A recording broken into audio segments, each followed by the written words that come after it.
Hello everyone. Today we're going to discuss and look at my 2019 cherry pick so far. These are coins that I either cherry picked at a show or they came in the door of the coin shop. The main thing about some of these is that they are circulated.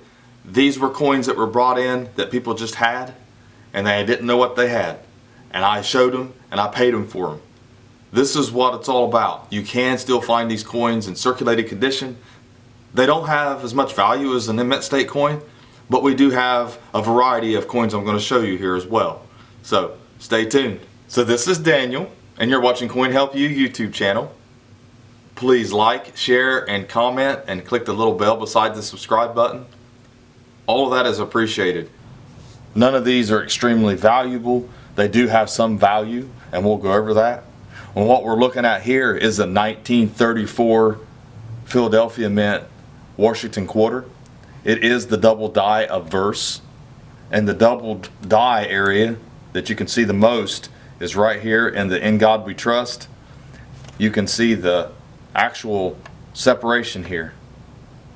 Circulated coins can be difficult to identify whenever they're double dies because of wear and contact marks. This one is an exception. It's hard to mistake this one. Here's a little bit of a close-up. You can see here and here on the S. This is what a double die looks like when it's circulated and kind of beat up a little bit. Here's what they value at, and very good. I think mine's probably more like G, but I wanted to show you some of these prices. You know, they're really not worth sending off. This is the FS 009. Here's the reverse. The reverse is normal, just has the wear, almost AG wear. Probably would be AG on the reverse. Here is a 1935 Buffalo nickel. The obverse is pretty normal. Looks like it might have a little bit of a problem. This was probably a details coin. But what's remarkable about this one is that it has a double die reverse. And this is a really good one. This is the FS 801. I actually found two of these this year. This came into the shop, a gentleman brought it in.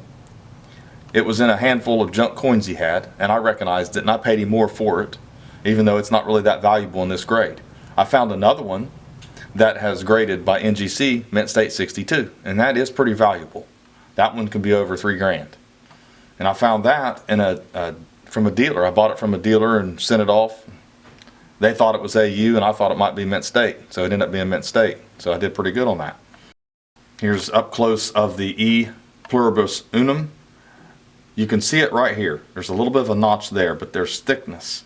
The problem with this, a lot of people are going to see this, and if you're going to have to compare it to one, there's plenty of 1935 regular nickel reverses you can compare this to. And sometimes that's what it takes. This has got a lot of wear and contact marks, and it looks like it's been cleaned a little bit. So it's very important that you compare it. But these are thicker, you can see. But also damage can come and mimic that, so you have to be careful. Here is the 5 cents on the same reverse here. This is where you can really see the double die area more than anything. It's the way the letters are here in a straight line. The doubled, you can see the splits here, the separation here, and the V. And sometimes you got to get a little bit of magnification. Because like I said, this has been cleaned and messed with a little bit. So it's got a little bit of wear here, so it kind of messes with your eyes a little bit. And this one here, like I said, is the FS 801. It can be very expensive. Pretty pricey when it gets up around the AU range and extra fine range. But if you look at it, in the G area, as far as G goods concerned, it's worth more than face value. It's worth a few dollars. But it's not anything, extremely valuable, but it's still fun to find. Here is a 1942, and this is the D Type 1 planchet Jefferson Nickel. What I mean by Type 1 is that it's not silver. Or there was a 1942 silver planchets, but the mint mark is over top of the Monticello here, and I'll show you what I'm talking about. Right here, if it was silver. This one has it here, so this is the Type 1. This one is actually the D over horizontal D. You can see it right here. Pretty good picture on this one. and I'll show you a little more of an up close. You can see it here. See the little line of the D? This is a pretty good one. Now this coin, and I'll go back to it here, has been cleaned, but it looks like it's in AU condition. I don't think it'll hit mint state, but it's possible, but it's going to be details anyways. So I didn't send it off because this can be pretty valuable in that grade. And I'll show you here. As you can see, 282, AU 55, AU 53. You know, details grades is one of the things that, you know, I try to stay away from anymore, but you know, sometimes you have to do it. Sometimes it's better to have it in a details grade holder so you can say, hey, yes, it is AU, or yeah, it is mint state. The values are pretty good there.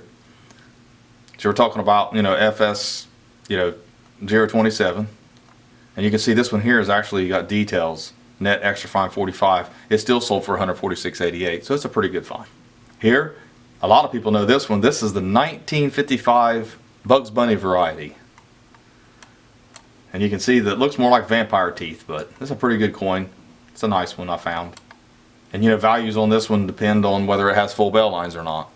You know, I didn't worry about that. I sold it to someone, and it's the FS 401.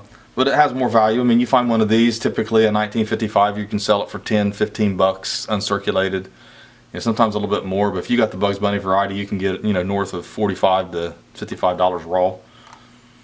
And if you find one that's really nice, you might send it off and have it graded and get a little better than that out of it.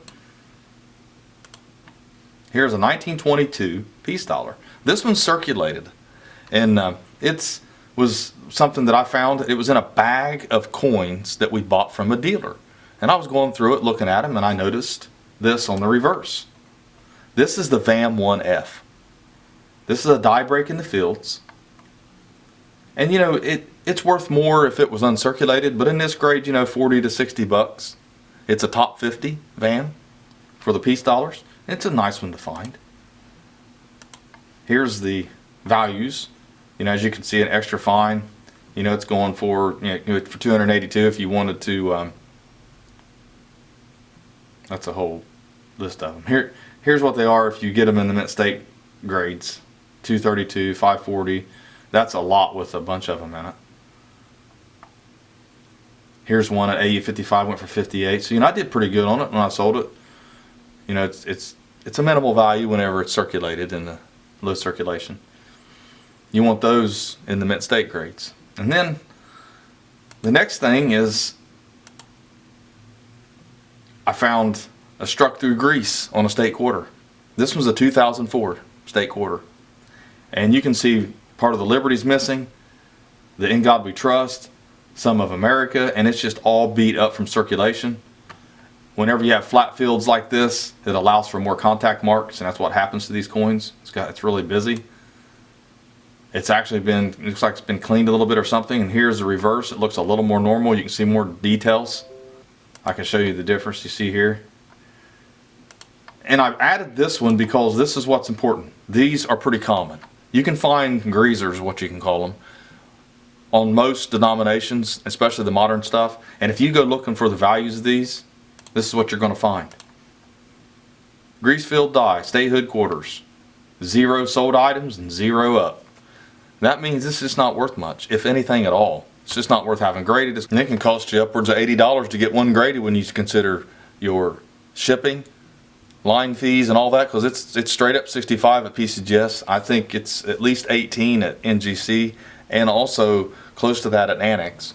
You know, so it's really not worth it unless you just want one in a holder, just to have it as a collector, but you're not going to gain any money on it by doing that. I hope this piqued your interest and made you excited to look for some coins. These are coins that I found. So anyway, thanks for watching the video, and please like it, share, and comment, and you guys have a great day.